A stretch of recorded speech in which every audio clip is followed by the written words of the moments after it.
हिंदू धर्म में गाय को माता का दर्जा दिया गया है और माना जाता है कि जब भी आप अपनी रसोई में रोटी बनाएं तो सबसे पहली रोटी गाय माता के लिए निकालें। यानी कि गाय को भारत में देव की उपाधि दी गई है। मगर क्या आपको मालूम है कि देवता की तरह पूजी जाने वाली गाय पर क्रोधित होकर एक बार माता पार्वती ने गाय माता को श्राप दे दिया था। मगर ऐसा क्या किया था गाय माता ने कि माता पार्वती ने गाय माता को श्राप दे दिया। दरअसल एक समय की बात है, भगवान शिव और माता पार्वती समुद्र किनारे घूम रहे थे। तभी भगवान शिव के मन में माता पार्वती के साथ शरारत करने की सूझी। समुद्र किनारे घूमते घूमते अचानक भगवान शिव अदृश्य हो जाते हैं और माता पार्वती भगवान शिव को अपने आसपास ना पाकर परेशान हो जाती है। माता पार्वती काफी समय तक भगवान शिव की प्रतीक्षा करती हैं और इंतजार करते करते शाम हो जाती है और भगवान शिव के ना लौटने पर अब माता पार्वती व्याकुल हो जाती है। दरअसल जिस दिन भगवान शिव माता पार्वती को परेशान करने के लिए गायब हुए थे उस दिन तीज की तिथि थी। अब भगवान शिव जब रात तक भी नहीं लौटे तो माता पार्वती ने समुद्र के तट पर ही रेत का शिवलिंग बनाया और कुछ पूजा सामग्री के साथ पूजा करना शुरू किया। पूरी रात माता पार्वती ने भगवान शिव के लिए निर्जला और निराहार व्रत रखा।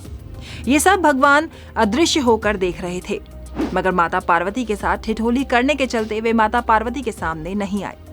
अब सुबह होने पर भी जब भगवान शिव माता पार्वती के समक्ष नहीं आए तो माता पार्वती ने रेत के शिवलिंग और पूजा की सामग्री को समुद्र में विसर्जित कर दिया और फिर थोड़ी ही देर बाद भगवान शिव भी माता पार्वती के समक्ष आ गए। अब भगवान शिव माता पार्वती से ठिठोली करते हुए बोलने लगे, हे प्रिय, कल तीज की तिथि थी, क्या तुमने मेरी पूजा की?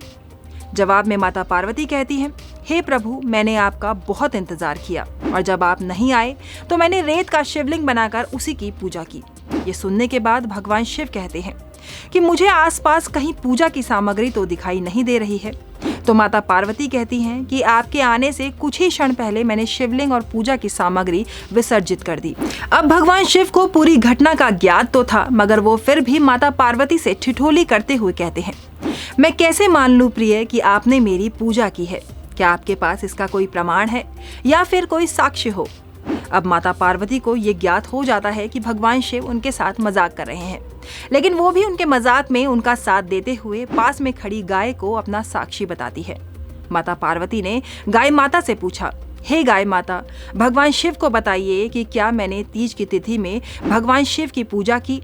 जवाब में गाय माता अपना सिर हिलाकर मना करती है, जिसके बाद माता पार्वती भगवान शिव के सामने बिना किसी कारण झूठी साबित हो जाती है और क्रोधित होकर माता पार्वती गाय माता को श्राप देती है कि भले ही तू दिव्य जन्मा हो और संसार के कल्याण के लिए तेरा जन्म हुआ हो, लेकिन तेरे मुख से झूठी वाणी निकलने के कारण मैं तुझे श्राप देती हूँ कि इसी मुख से तुझे जूठन खाना पड़ेगा। रसोई की पहली रोटी के साथ साथ तेरा आहार जूठन भी होगा। जब माता पार्वती ने गाय माता को ये श्राप दिया, उसी के बाद से माता के रूप में पूजे जाने के बाद भी, अच्छा आहार मिलने के बाद भी गाय माता को झूठा ही खाना पड़ता है।